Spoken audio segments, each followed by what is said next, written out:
నమస్తే అండి బోసుకుమారి.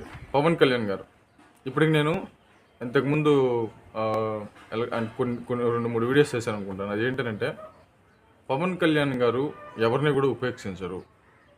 సొంత ఎమ్మెల్యేలనే సరే, జనసేన పార్టీకి సంబంధించి సొంత ఎమ్మెల్యేల మీద కొంతమంది మీద ఆల్రెడీ పవన్ కళ్యాణ్ గారు నివేదిక తెప్పించుకున్నారు. కొంతమంది ఎక్స్ట్రాలు చేస్తున్నారు అనేటువంటి విధంగా వార్తలు అయితే వస్తున్నాయి. కొంతమంది చెప్పడం కూడా అలాగే చెప్తున్నారు. ఇంతకుముందు ఎన్టీఆర్ రామారావు గారిని చూశారు కదా, ఆయన సొంత ఎమ్మెల్యేలను అసలు ఒప్పుకునేవాడు కాదు. ఎవరైనా ఒక కారు, ఏదైనా ఒక కాస్ట్లీ కారు కొనాలని కూడా వణికిపోయేవాళ్ళంట. ఎక్కడి నుంచి వచ్చింది ఈ కారు నీకు, ఎంత ప్రజల డబ్బు ఎంత నొక్కేసావు నువ్వు అనేటువంటి విధంగానే ఉండేదంట. అంటే అసలు ఎన్టీ రామారావు గారిని చూడటానికి భయపడిపోయేవాళ్ళంట అసలు వాస్తవంగా మాట్లాడితే. ఏంది సొంత ఎమ్మెల్యేని, ఆ భయమే వ్యతిరేకంగా మారి ఆయన తినడం మనం తినట్లేదు అనేటువంటి విధానం వ్యతిరేకంగా మారే ఆ తర్వాత కొంతమంది స్వార్థపరమైనటువంటి వాళ్ళకి సపోర్ట్ చేసి ఎన్టీ రామారావు దెబ్బేపించుకోవడానికి అదే కారణం. ఆయనకి దెబ్బపడిపోవడానికి కారణం అదే, మెయిన్ కారణం అదే. ఎందుకంటే ఆయన మీద ఉండేటువంటి కోపం, ఆయన తిండు మనల్ని తిన్నాడు, పూర్వం నుంచి పొదుగు నిజాయితీకి పనిచేయమంటాడు అనేటువంటి కొంతమంది ముసుగు దొంగలు అందరూ ఒక గ్రూప్గా చేరి ఆయన్ని దెబ్బేసినటువంటి పరిస్థితి.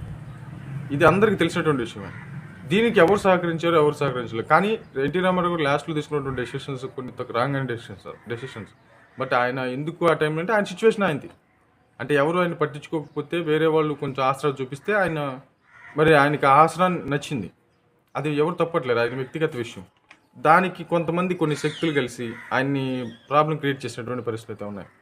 అలాగే పవన్ కళ్యాణ్ గారు అంటే నేను మిగతా విషయాల గురించి నేను ప్రస్తావించట్లేదు, కానీ ఎన్టీ రామారావు గారు ఎమ్మెల్యేలు గారు సొంత ఎమ్మెల్యేల విషయంలో ఎలా ఉండేవాడు అనేటువంటి విషయం.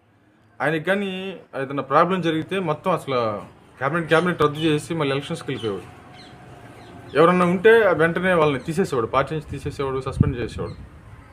అట్లాగే ఇప్పుడు పవన్ కళ్యాణ్ గారి విషయంలో కూడా అంటే ఆయన ఎన్టీ రామారావు గారు స్పీడ్ డెసిషన్లు తీసుకునేవారు, కానీ పవన్ కళ్యాణ్ గారు ఛాన్సులు ఇచ్చి చూస్తారు. అంటే కాదు ఇట్లా అని వామ్ చేయటము, మీరు జాగ్రత్తగా ఉండండి అని చెప్పటం. అంటే ఏంటంటే ఇక్కడ మేము సరదాగా ఏం రాలేదు, టోటల్గా నా జీవితాన్ని పడంగా పెట్టాను జనసేన పార్టీ కోసం. మీరు వచ్చేసి ఈ ఖ్యాతిని పేరుని మొత్తాన్ని చెడగొడతామనంటే మాత్రం చూస్తూ అయితే కంపల్సరీగా ఊరుకోను. ఎందుకనంటే ఇప్పటికి నేను అంటే నా జీవితాన్ని, నా బిడ్డల జీవితాన్ని, నా జీవితాన్ని, నా కుటుంబ జీవితాన్ని తీసుకొచ్చి దీంట్లో పెట్టేసాను. నేను ఏది పట్టించుకోవట్లేదు, బాధ్యతగా వ్యవహరిస్తున్నాను, నేను ఏ తప్పు చేయట్లేదు. మీరు కూడా అలా ఉంటే ఉండండి, లేకపోతే జాగ్రత్తగా ఉంటే ఉండండి, లేకపోతే కష్టం అవుతుంది అనేటువంటి విధంగా ఇప్పటికే జనసేన ఎమ్మెల్యేలకు వార్నింగ్ పడిపోయింది అనేటువంటి విధంగా అయితే మాత్రం వెళ్ళిపోతుంది. నిజంగా ఒకసారి ఆలోచించండి, పవన్ కళ్యాణ్ గారికి వచ్చేది ఏముంది దీంట్లో? ఏమి రాదు. అంటే దానికి సంబంధించి మనం ఆలోచించాల్సింది ఏంటంటే కుటుంబంలోకి వెళ్తున్నాడు, కుటుంబం వదిలేసాడు, పార్టీని 10 సంవత్సరాల నుంచి నడిపిస్తున్నాడు, డబ్బు పోగొట్టుకున్నాడు, అప్పుల పాలైపోయాడు, ప్రజాసేవ అంటూ తిరుగుతున్నాడు. ఆయనకి ఏమొచ్చింది దీంట్లో? ఈ 10 సంవత్సరాల నుంచి ఆయన పూర్తిగా ఇంట్రెస్ట్గా పెట్టుకుంటే ఇప్పటికి పాన్ ఇండియా లెవెల్ స్టార్ అయిపోయాడు. నాకు తెలిసి అందరు హీరోలాగే 100 కోట్లు, 200 కోట్లు, 300 కోట్లు రెమ్యునరేషన్ తీసుకునేవాడు. కానీ అదంతా పక్కన పెట్టేసి, తన లగ్జరీ లైఫ్ని పక్కన పెట్టేసి అందరు హీరోల్లాగా మామూలుగా ఆయనకు కూడా సంవత్సరానికి 3-4 ట్రిప్పులు ఫారిన్ ట్రిప్పులు వెళ్ళి వచ్చేవాడు ఫ్యామిలీతోటి. కానీ అవి ఏం పట్టించుకోలేదే.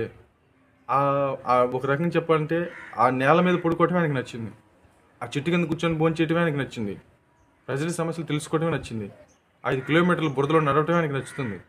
ప్రజలు ఏదైనా సమస్య అంటే ఆయన చూస్తూ ఉండలేకపోయాడు. అట్లా అసాధ్యం అంటే సాధ్యమే.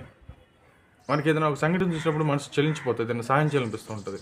ఎందుకంటే మనోడు ఏదో ఇబ్బందిలో ఉండడం, మన మనిషిని అనేటువంటి ఒక విధానం, అలాంటి మనస్తత్వం ఎంతుందంటే ఉంటుంది. ఇప్పుడు నేను ఇప్పటికి 100 లక్షల ఎగ్జాంపుల్స్ చెప్పాను. మన దేశం గురించి పోరాడినటువంటి ప్రతి వ్యక్తి నిస్వార్థపరుడే. ఇప్పుడు చెగువేరా గారికి ఏమొచ్చిద్దని చెప్పేసి వేరే దేశం పోయి మరీ పోరాడాడు. ఏమి రాదు ఆయనకి. వేరే ప్రజలు పడుతున్నటువంటి ఇబ్బందులు చూసి మన దేశంలో జైలుకి పోయినటువంటి నాయకులు, అంటే పాత నాయకులు, ఇప్పుడు ఉన్నటువంటి నాయకులు కాదు, పాత నాయకులందరూ కూడా వాళ్ళకి ఏమొస్తుంది? వాళ్ళకి ఏమి రాదు. వాళ్ళ జీవితాలు పోగొట్టుకున్నారు. నిజంగా వాళ్ళు కొంచెం స్వార్థం చూసుకున్నట్టయితే వాళ్ళ కుటుంబాలు లగ్జరీగా బతుకుండే ఆ టైంలో. కానీ దేశ స్వాతంత్రం ముఖ్యమని చెప్పేసి పోరాడరే. అట్లాంటి వాళ్ళు పుడుతుంటారు. అంటే టార్చ్ బేరర్ అని చెప్పేసి సినిమాలు అంటుంటాడు, అలాంటి వాళ్ళే పుడతా ఉంటారు. అట్లాంటి వ్యక్తే పవన్ కళ్యాణ్. నేను ఏదో మిమ్మల్ని చెప్తున్నట్టుగా నేను ఇది కాదు, ఇది 10 సంవత్సరాలు చెప్తానే ఉన్నాను ఈ విషయాన్ని. మరి ఇది ఆయన నిరూపిస్తూనే ఉన్నాడు.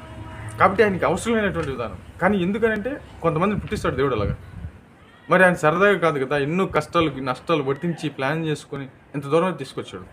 ఎవరో ఆయన ఇచ్చినటువంటి జనసేన పార్టీ పెట్టిన తర్వాత ఎదిగినటువంటి ఎవరో 2-3 ఆ పార్టీ ఖ్యాతిని తీసేస్తానంటే మరి పవన్ కళ్యాణ్ గారు చూస్తూ ఊరుకోరు కదా. మరి ఖచ్చితంగా ఇప్పటికే వార్నింగ్లు వెళ్ళిపోయినాయి, కొంతమంది ఎక్స్ట్రాలు చేస్తున్నారు ఎమ్మెల్యేలు అనేటువంటి విధంగా ఆయన దగ్గరికి నివేదిక వెళ్ళింది అనేటువంటి విధంగా చాలామంది మాట్లాడుతున్నారు. మరి ఇది వార్తలకే పరిమితం అవుతుందా? లేదు, వాళ్ళు సరి చేసుకుంటే ఇక రాదు ఇది బయటికి. వాళ్ళు కానీ సరి చేసుకోకపోతే మాత్రం చాలా సివియర్గా ఉంటుంది అనేటువంటి విధంగా చాలామంది చెప్తున్నారు. మరి